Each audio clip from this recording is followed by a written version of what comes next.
I think of public sculpture as throwing a pebble into a pond where concentric rings radiate out from it to affect people in different ways over the years, because the pieces are there permanently and many people get to see them and be affected by them. And I like the idea of having a large audience. I'm an artist and a sculptor here in St. Petersburg, Florida. My primary focus over the last 7 or 8 years has been public sculpture. And in that time, I've got about 15 or 20 commissions.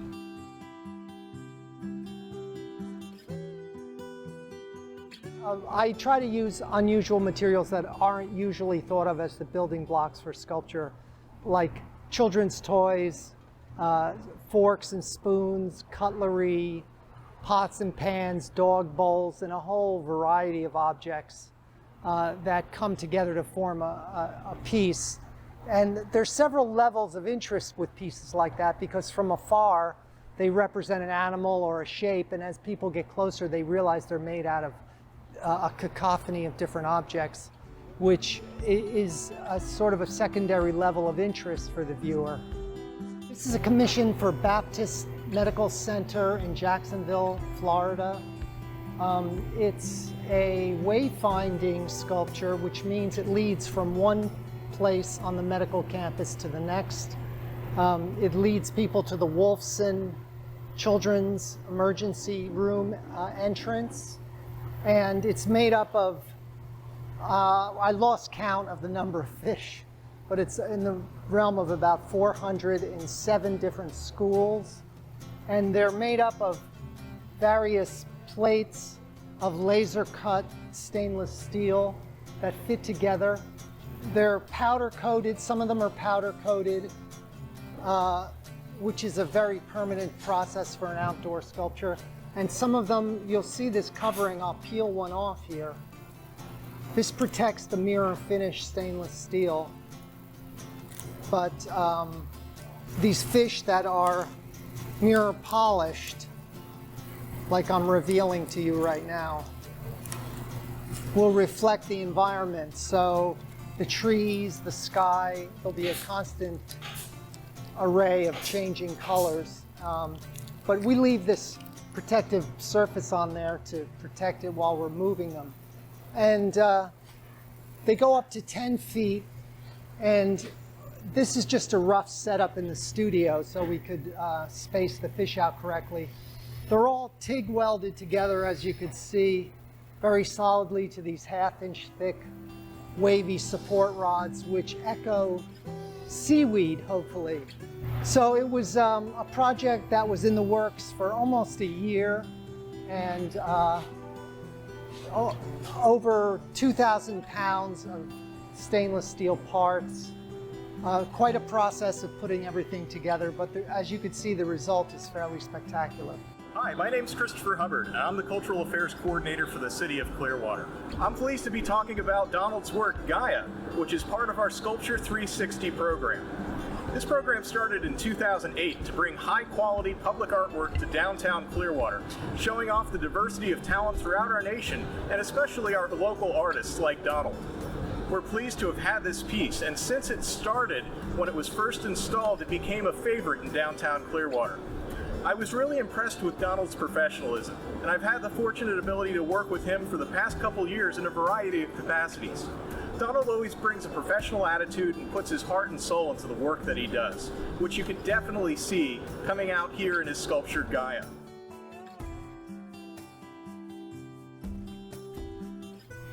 These support units for the sculpture that's going across from Town Hall in Oldsmar, I included an homage to Ransom Olds, the automotive designer and founder of Oldsmobile, who founded the town of Oldsmar, hence its name, Oldsmar by the sea, by collecting all these Oldsmobile transmission parts, which are going to be welded to the pipes as a tribute.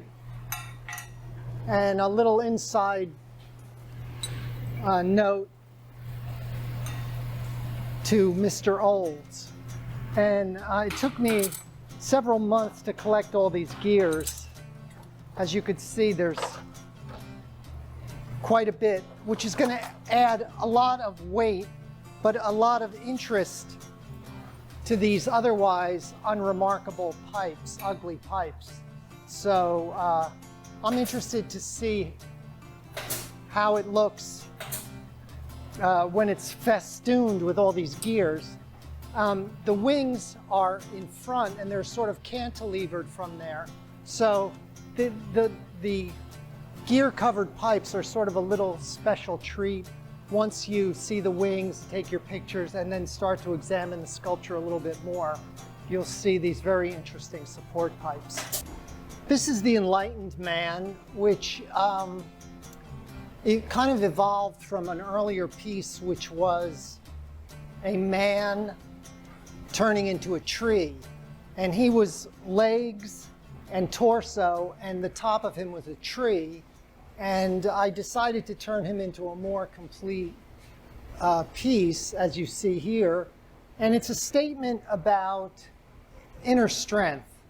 I was kind of relating to the subject when I first started to have tremors from Parkinson's.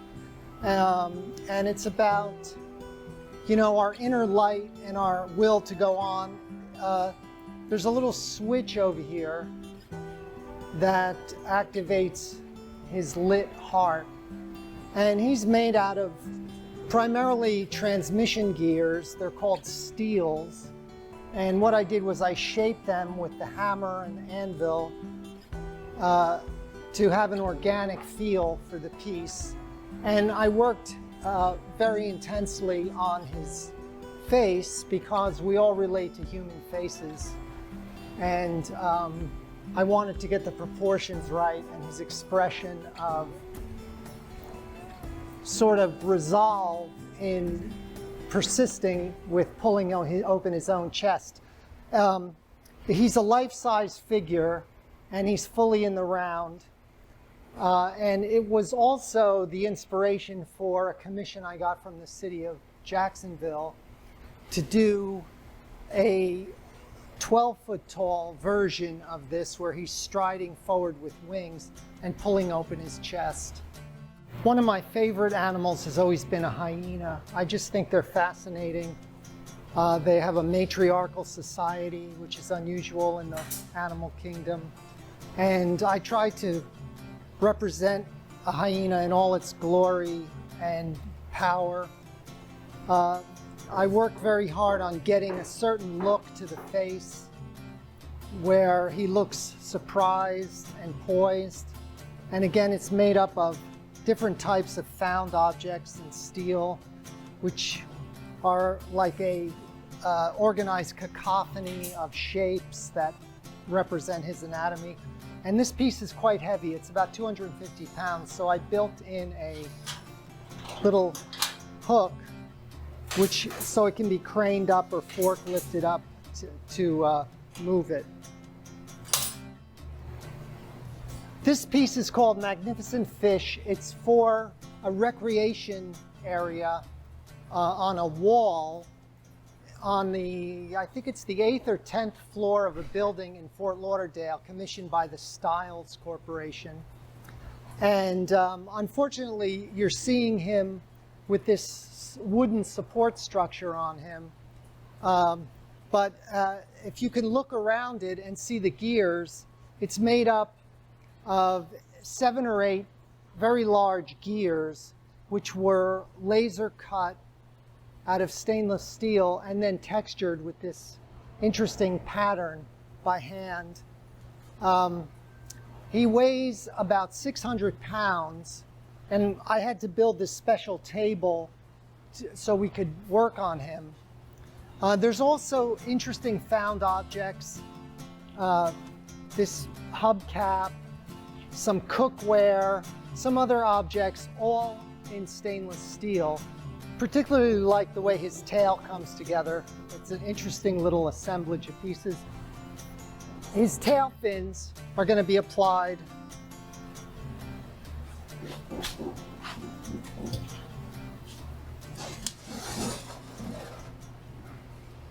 like so. And his dorsal fin is a separate piece as well that's going to be bolted on. And the reason I did that is because they only have a limited room to get the piece up to the 8th floor by a crane. And so we'll attach the tail and the dorsal fin once it gets into place. So I'm very excited about this piece. It's all TIG welded together, and it's going over a wall that's being painted by Derek Donnelly, the muralist, to look like patinaed copper. So it's really going to be a great installation.